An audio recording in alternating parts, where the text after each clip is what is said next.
Okay, so now we're going to be testing the fan load side of things.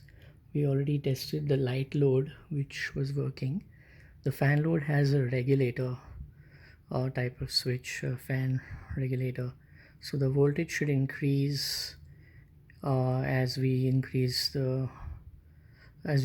the resistance in the regulator.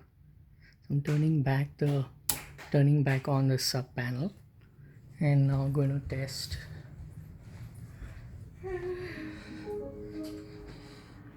Okay, so this is also showing voltage residual about 1.8 1.9 volts, but that should be okay.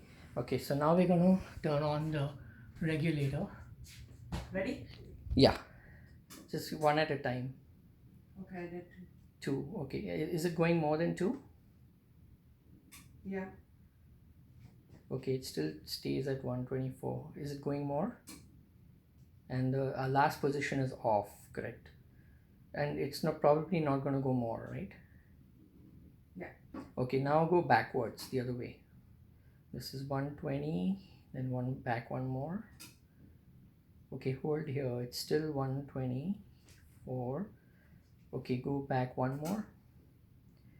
This is still 124. That's odd. Okay, go back one more. And it's off. So it looks like this regulator is not working. Turn it on again. It is going more actually. To the right. I just added one. Okay. See if it's going backwards anymore. No, three positions. Three positions. Okay. So this is the first position, which is probably off. No. Yeah, that was off. Okay. Now this is number one. This is number one, but it's showing full load. I mean, showing full voltage, 125. Okay, one more. It's still showing 125. One more.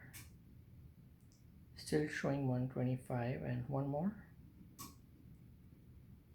And this is probably off, and it probably won't go more, right? Correct. Okay, so this means the fan regulator is not working, but at the same time it's giving full voltage, so the fan should work under these conditions. Okay, so that confirms that. Okay.